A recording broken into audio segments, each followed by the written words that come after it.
இன்றைக்கி காலையில் வந்து டிஃபன் வந்து ஒரு சூப்பரான பூரியும் ஒரு குருமா தான் செய்ய போகிறோம். இப்போ வந்து கடாய் வந்து சூடு ஏறிடுச்சு. நான் ஒரு 3 ஸ்பூன் எண்ணெய் சேர்த்துக்கிறேன்.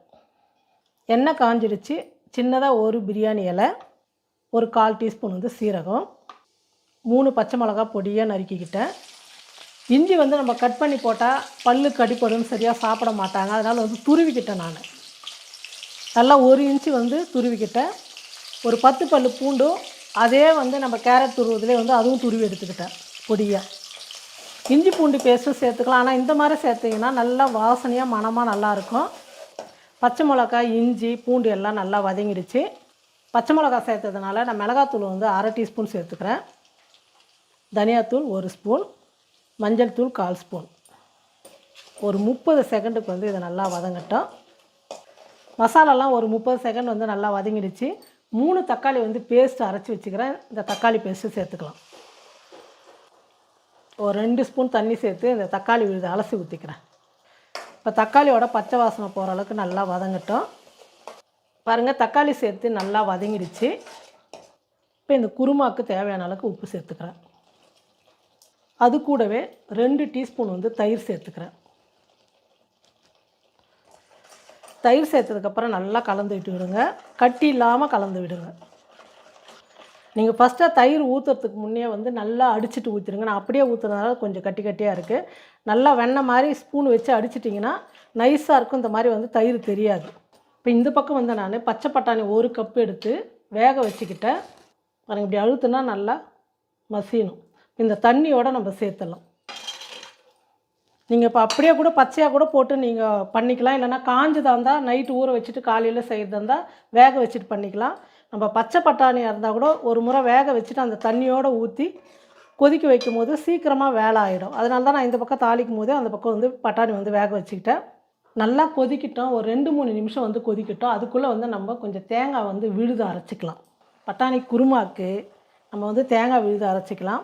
தோல் சீவிட்டு ஒரு 3 துண்டு தேங்காய் வந்து சின்ன சின்ன பீஸாக கட் பண்ணிக்கிட்டேன். இந்த மாதிரி உடச்ச முந்திரி ஒரு 10. எங்கள் வீட்டில் முந்திரி அதிகமாக சேர்த்தாவே விற்கிற ரேட்டுக்குன்னுவாங்க. ஆனால் சில குழம்புங்களுக்கு வந்து நம்ம சேர்த்தா டேஸ்ட் அதிகமாக இருக்கும். பாருங்கள், ஒரே ஒரு 2 சிட்டிக்கு வந்து கசகசா. தேங்காய், கசகசா, முந்திரி வந்து மிக்ஸி ஜாரில் சேர்த்துட்டேன். இப்போ நைஸாக பேஸ்ட் மாதிரி அரைச்சிக்கலாம். பாருங்கள், தேங்காய் வந்து நல்லா பேஸ்ட் மாதிரி நைஸாக அரைச்சிக்கிட்டேன். இப்போ இந்த விழுது வந்து நம்ம குழம்புல சேர்த்துடலாம். கொஞ்சமாக தண்ணி சேர்த்து அலசி ஊற்றிக்கலாம். தேங்காய் விழுது சேர்த்துட்டோம். சேர்த்ததுக்கப்புறம் ஒரு 2 நிமிஷம் வந்து ஸ்டவ் வந்து கம்மியாக வச்சுட்டு கொதிக்க வச்சுக்கலாம்.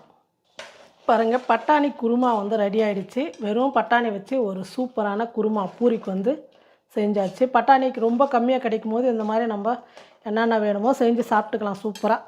இப்போ கடைசியாக வந்து கொத்தமல்லி கொஞ்சம் தூவிட்டு இறக்கி வச்சிடலாம். பூரிக்கெல்லாம் வந்து இந்த அளவுக்கு கொஞ்சம் கெட்டியாக இருந்தால் தான் நல்லாயிருக்கும்.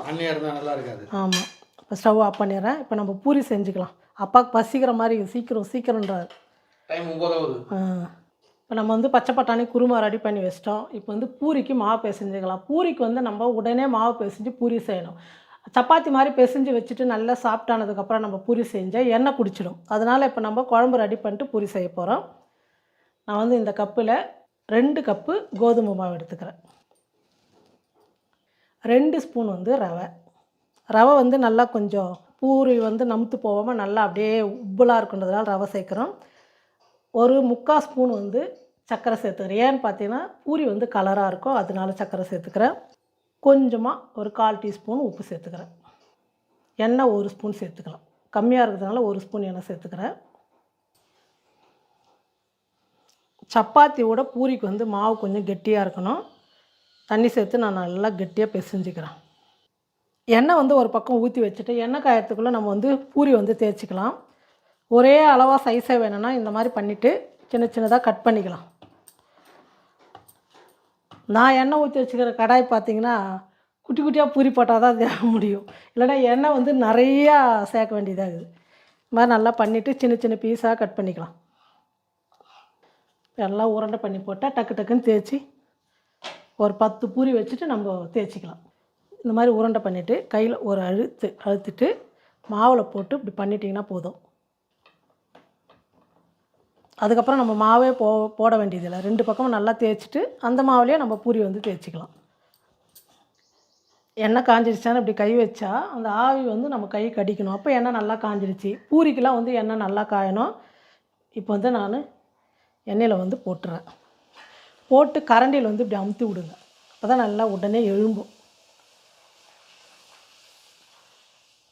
இந்த மாதிரி நல்லா புசு புசுன்னு எழும்பும்.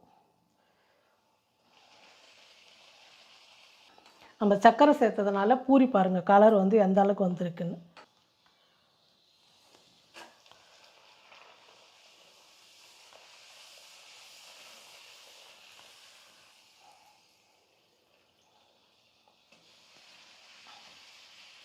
இந்த சைட்லலாம் அப்படி கொஞ்சம் அழுத்தி விட்டிங்கன்னா எல்லா பக்கமும் வந்துடும்.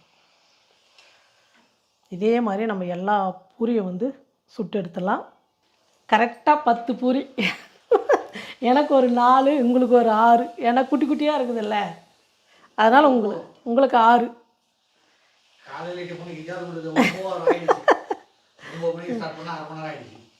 அவ்வளோதான்.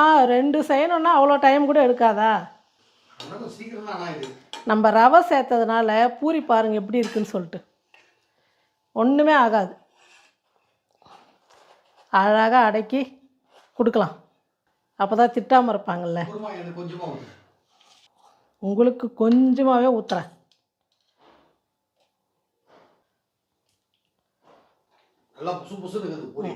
அதுக்கு தான் நம்ம ரவை சேர்த்துக்கிறோம்ல, கலருக்கு வந்து சர்க்கரை சேர்த்துக்கிறோம்.